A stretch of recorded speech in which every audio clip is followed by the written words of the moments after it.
கல்லூரி மாணவர்களுக்கு இலவச லேப்டாப் வழங்கும் திட்டத்தை ஜனவரி 5ஆம் தேதி சென்னையில் முதலமைச்சர் மு.க.ஸ்டாலின் தொடங்கி வைக்கிறார். AI தொழில்நுட்பத்துடன் கூடிய லேப்டாப்புகள் 10 லட்சம் மாணவர்களுக்கு வழங்கப்பட உள்ளதாக தமிழ்நாடு அரசு தெரிவித்துள்ளது.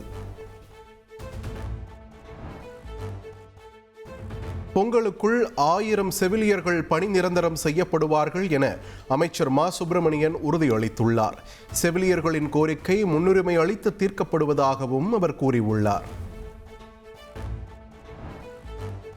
நீலகிரி, திண்டுக்கல் மாவட்டங்களில் 2 நாட்களுக்கு உறைபனிக்க வாய்ப்புள்ளதாக வானிலை ஆய்வு மையம் தெரிவித்துள்ளது. சென்னையில் லேசான பனிமூட்டம் நிலவக்கூடும் என்றும் கூறப்பட்டுள்ளது. கேரளாவின் ஆலப்புழா, கோட்டயம் மாவட்டங்களில் பறவை காய்ச்சல் பரவல் எதிரொலி. பறவை காய்ச்சலுக்கான தடுப்பு மருந்து கையிருப்பில் உள்ளதால் பொதுமக்கள் பீதியடைய வேண்டாம் என தமிழக சுகாதாரத்துறை கேட்டுக்கொண்டுள்ளது. வரைவு வாக்காளர் பட்டியல் வெளியான பின்னர் 1,83,000 பேர் வாக்காளர் பட்டியலில் பெயர் சேர்க்க விண்ணப்பம் அளித்துள்ளனர். வாக்காளர் பட்டியலில் பெயரை நீக்க 1708 விண்ணப்பங்கள் பெறப்பட்டுள்ளதாக தேர்தல் ஆணையம் தெரிவித்துள்ளது. தமிழகத்தில் SIR படிவங்களை முறையாக சமர்ப்பிக்காத 10 லட்சம் பேருக்கு எந்த முறையில் நோட்டீஸ் வழங்கப்படும் என தேர்தல் ஆணையம் விளக்கம் அளித்துள்ளது. வாக்குச்சாவடி நிலை அலுவலர் வீட்டிற்கே வந்து நோட்டீஸை வழங்குவார்கள். ஆவணங்களை வாக்காளர் பதிவு அதிகாரியின் அலுவலகத்தில் சமர்ப்பிக்க வேண்டும் என்றும் தெரிவிக்கப்பட்டுள்ளது. தங்கம் விலை சவரனுக்கு 560 ரூபாய் உயர்ந்து 1,03,120 ரூபாய்க்கு விற்பனையாகிறது. 1 கிராம் தங்கம் 12,890 ரூபாய்க்கு விற்பனையாகிறது. வெள்ளி விலை ஒரே நாளில் கிலோவிற்கு 9,000 ரூபாய் உயர்ந்து 2,54,000 ரூபாய்க்கு விற்பனையாகிறது. 1 கிராம் வெள்ளி 254 ரூபாய்க்கு விற்பனையாகிறது. 2026ஆம் ஆண்டிற்கான சட்டப்பேரவை கூட்டத்தொடர் ஜனவரி 20ஆம் தேதி தொடங்கும் என சபாநாயகர் அப்பாவு தெரிவித்துள்ளார். ஆளுநர் RN ரவியின் உரையுடன் கூட்டத்தொடர் தொடங்குகிறது. எம்மதமும் சம்மதம் என்ற மக்களின் ஒற்றுமையை சீர்குலைக்க முடியாது என்று முதலமைச்சர் மு.க.ஸ்டாலின் திட்டவட்டமாக தெரிவித்துள்ளார். கள்ளக்குறிச்சியில் பல்வேறு திட்டப்பணிகளை தொடங்கி வைத்து பேசிய அவர், இந்தியாவிலேயே தமிழ்நாடுதான் தனிக்காட்டு ராஜா என்றும் கூறினார். சட்டமன்ற தேர்தலில் அதிமுக சார்பில் போட்டியிடுவதற்கு விருப்ப மனு பெறுவதற்கான அவகாசத்தை நீட்டித்து கட்சி தலைமை உத்தரவிட்டுள்ளது. வரும் 28ஆம் தேதி முதல் 31ஆம் தேதி வரை தினமும் காலை 10 மணி முதல் மாலை 5 மணி வரை விருப்ப மனுக்களை பெறலாம் என்றும் அறிவிக்கப்பட்டுள்ளது. காங்கிரஸை போலவே திமுகவிலும் குழு அமைத்த பின்னர் தொகுதி பங்கீடு குறித்த பேச்சுவார்த்தை தொடங்கும் என்று காங்கிரஸ் மூத்த தலைவர் ப. சிதம்பரம் தெரிவித்துள்ளார். ஊரக வேலைவாய்ப்பு திட்டத்தில் காந்தியின் பெயரை நீக்கியதன் மூலம் பாஜக அவரை 2வது முறையாக கொலை செய்துள்ளதாகவும் சிதம்பரம் சாடியுள்ளார். பாமகவில் இருந்து G.K. மணியை நீக்குவதாக அக்கட்சியின் தலைவர் அன்புமணி ராமதாஸ் அறிவித்துள்ளார். கட்சியின் நலனுக்கும் கட்சி தலைமைக்கும் எதிராக செயல்படுவதாக கூறி நடவடிக்கை எடுக்கப்பட்டுள்ளது. பாமகவில் இருந்து தன்னை நீக்க அன்புமணிக்கு அதிகாரம் இல்லை என்று G.K. மணி தெரிவித்துள்ளார். கட்சியில் ராமதாசுக்கே அதிகாரம் உள்ளதாகவும் அவர் கூறினார். கேரள அரசியல் வரலாற்றில் முதல் பாஜக மேயராக V.V. ராஜேஷ் தேர்வு செய்யப்பட்டுள்ளார். திருவனந்தபுரம் மாநகராட்சியை பாஜக கைப்பற்றிய நிலையில் 51 கவுன்சிலர்களின் ஆதரவோடு மேயராக பதவியேற்றார். திருப்பரங்குன்றம் சிக்கந்தர் தர்கா சந்தனக்கூடு விழாவிற்கு தடை விதிக்க சென்னை உயர்நீதிமன்ற மதுரை அமர்வு மறுப்பு தெரிவித்துள்ளது. மலை மீது ஆடு, கோழி பலியிட தடை கோரிய மனுவுக்கு தர்கா நிர்வாகம் பதிலளிக்க உத்தரவிட்டு வழக்கு விசாரணை 2ஆம் தேதிக்கு ஒத்திவைக்கப்பட்டுள்ளது.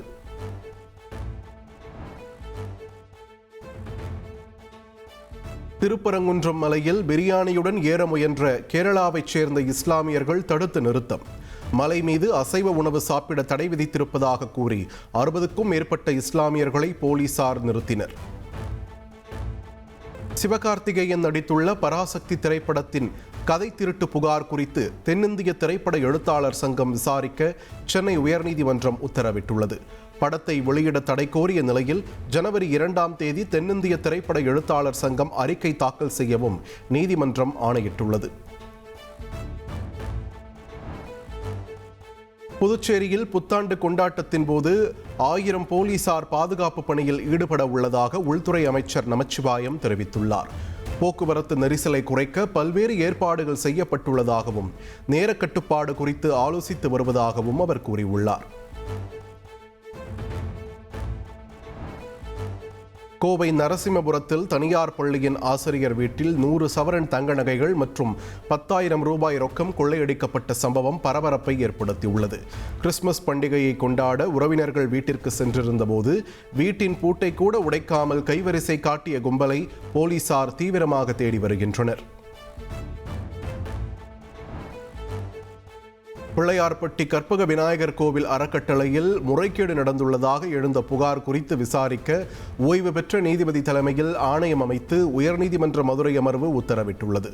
இந்த விவகாரத்தில் ஜனவரி 30ஆம் தேதிக்குள் இடைக்கால அறிக்கை தாக்கல் செய்யவும் நீதிமன்றம் ஆணையிட்டுள்ளது. நீலகிரி மாவட்டம் கோத்தகிரியில் தனியார் காட்டேஜ் விடுதிக்கு கிணறு வெட்டும் போது மண் சரிந்து 2 தொழிலாளர்கள் பரிதாபமாக உயிரிழந்துள்ளனர். சடலங்கள் மீட்கப்பட்ட நிலையில் விபத்து குறித்து வருவாய் மற்றும் காவல்துறையினர் விசாரணை நடத்தி வருகின்றனர். மயிலாடுதுறை மாவட்டம் தரங்கம்பாடியில் உள்ள டேனிஷ் கோட்டை அருங்காட்சியகத்தில் வைக்கப்பட்டிருந்த போர்வாள் மாயமானது பரபரப்பை ஏற்படுத்தியுள்ளது. 17ஆம் நூற்றாண்டைச் சேர்ந்த போர்வாள் மாயமானது குறித்து தொல்லியல் துறை அளித்த புகாரின் பேரில் பொறையாறு காவல் நிலைய போலீசார் விசாரணை நடத்தி வருகின்றனர்.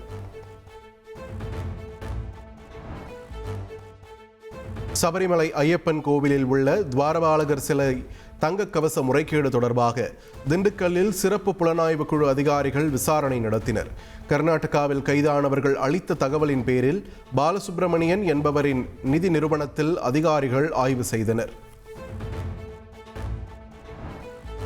உத்தரப்பிரதேசத்தில் கைது செய்ய முயன்ற காவல்துறை அதிகாரியை தாக்கி அரை நிர்வாணப்படுத்தி துப்பாக்கியை பறித்த நபர்களால் பரபரப்பு. காவல்துறை வாகனத்தையும் சூறையாடிய நிலையில் 3 கைது செய்து போலீசார் விசாரணை மேற்கொண்டு வருகின்றனர். வங்கதேசத்தில் மேலும் ஒரு இந்து இளைஞர் அடித்துக் கொல்லப்பட்ட சம்பவத்திற்கு மத்திய வெளியுறவு அமைச்சகம் கடும் கண்டனம் தெரிவித்துள்ளது. வங்கதேச நிலவரத்தை உன்னிப்பாக கவனித்து வருவதாகவும் அங்கு நியாயமான முறையில் தேர்தல் நடைபெற ஆதரவு அளிப்போம் என்றும் வெளியுறவு அமைச்சகம் கூறியுள்ளது.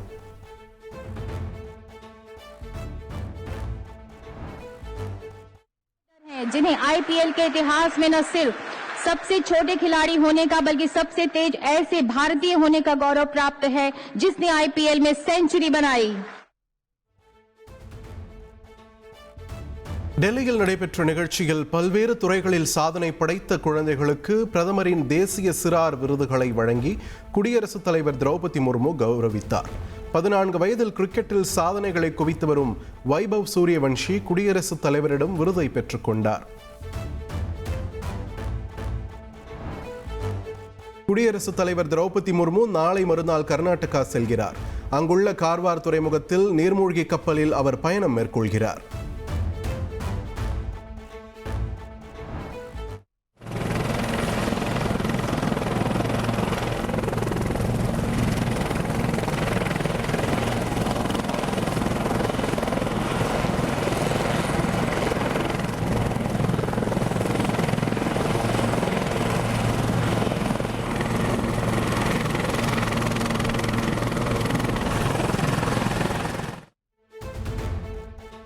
ஆஸ்திரேலியாவில் புகழ்பெற்ற சர்வதேச பாய்மர படகு போட்டி உற்சாகத்துடன் தொடங்கியுள்ளது.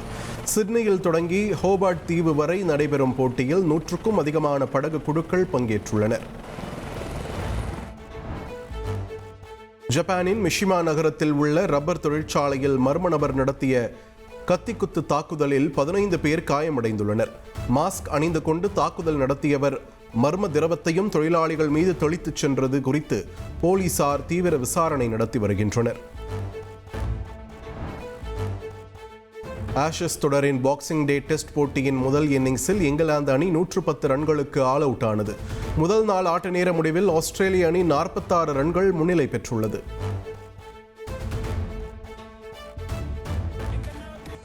ஜனநாயகன் இசை வெளியீட்டு விழாவில் பங்கேற்க மலேசியா சென்றடைந்த நடிகர் விஜய்க்கு விமான நிலையத்தில் ரசிகர்கள் உற்சாக வரவேற்பு அளித்தனர். இசையமைப்பாளர் அனிருத் மற்றும் விஜயுடன் பணியாற்றிய திரை பிரபலங்கள் நாளை நடைபெறும் இசை வெளியீட்டு விழாவில் பங்கேற்க உள்ளனர்.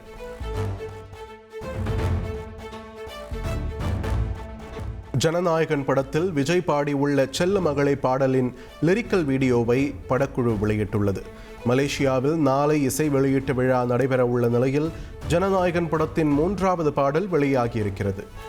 ரன்வீர் சிங் நடிப்பில் வெளியான துரந்தர் திரைப்படம் உலகம் முழுவதும் 1000 கோடி ரூபாய்க்கு மேல் வசூலித்துள்ளதாக படக்குழு அதிகாரப்பூர்வமாக அறிவித்துள்ளது. நடப்பாண்டில் 1000 கோடி ரூபாய் வசூலை எட்டிய முதல் படம் என்று ரசிகர்கள் கொண்டாடி வருகின்றனர்.